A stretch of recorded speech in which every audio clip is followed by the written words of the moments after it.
Hey guys, I got a fun one for you today. It's the H&R Premier in 32 Smith & Wesson. Now, this guy is really cool because of the shape it's in. It's a break top, self-ejecting revolver, and it's over 100 years old based on what research I could gather on it. Now, these old ones are not serialized. Best you can find is on the cylinder, 3-digit number on there, but that doesn't really give you much information. So, but when I looked into it, they were making these probably in the early 1900s. So no matter how you cut it, you're looking at a 100-year-old revolver that still shoots like a dream. Come check it out.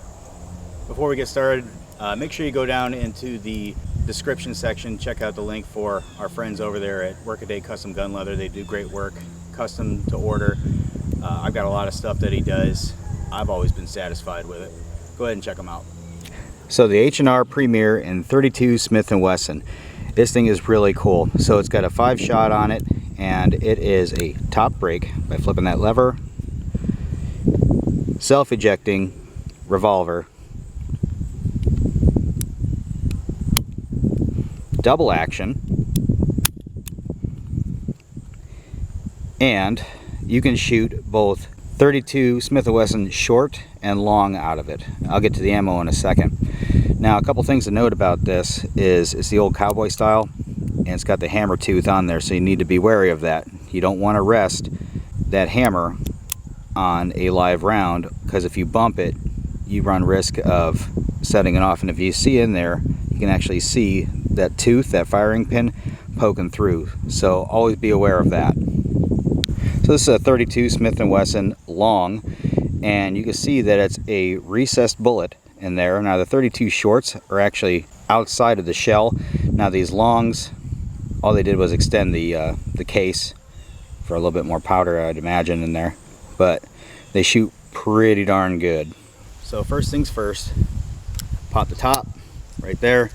Then you take your rounds, just stick them in one at a time, just like that. I'm sure there's a speed loader out there that would work just fine for this. You know what, I was incorrect. This is actually a 6-shooter.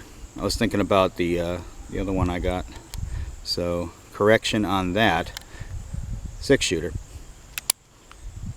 Okay, so that's enough talk right now, but what I want to do is I want to send the first 6 with the double action, see how we do, and then I'm going to send the second 6 with the single action, see how much difference there is.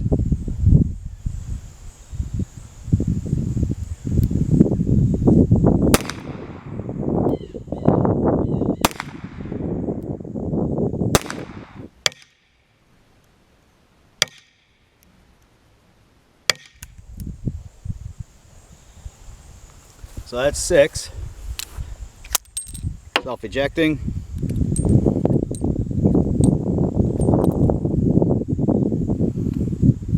Let's go see how we did. So at 10 yards, going double action only, we're seeing several of them are right on top of each other, but it's kind of a widespread all in all. And it's kind of a heavy trigger pull on there with the double action, so you'd kind of expect this. Let's see how we do with the single action.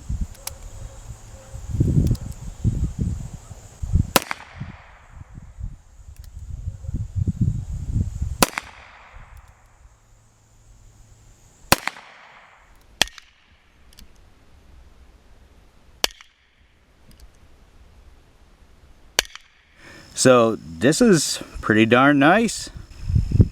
At 10 yards, it's really darn close. With the single action, a little bit to the left, that's probably me, but that's not bad at all.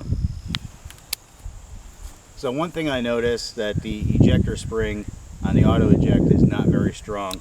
So since they didn't all just come flying out, like I'm kind of spoiled by my other ones, they didn't all come flying out. So basically you're gonna have to just turn it over when you do it, and it'll kick them out. But for a cheaper gun, it's 100 years old, I got no complaints on it. So we see how she shoots with double and single action at about 10 yards, which is really not bad at all. So we're gonna set up some fun targets down there, shoot those off. They're gonna be a little bit smaller, a little bit different shape, obviously not like a big target, and we'll see how we do with it.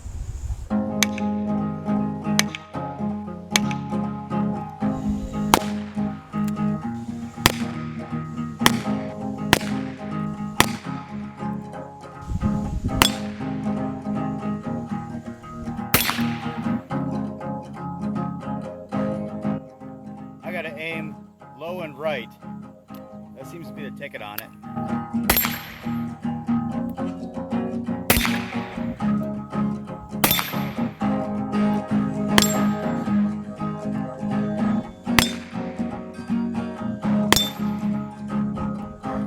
Now that I kind of figured this out, I might have a little bit better accuracy if I try it again with the target.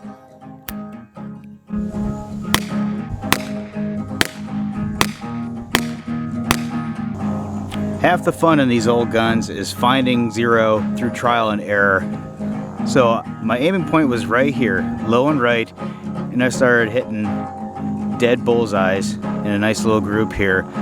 Now a couple of these were just patches and they got thrown off, but the majority of them went right here, as you probably just saw.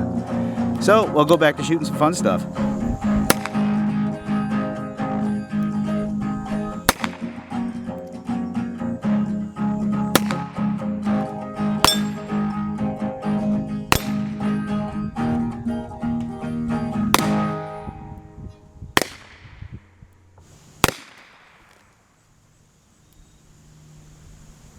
I'm not gonna lie, I'm really having some fun with this thing, especially now that I figured out the point of aim for it.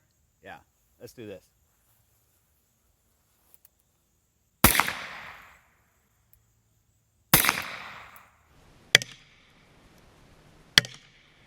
So I gotta say, this thing is really a remarkable little gun.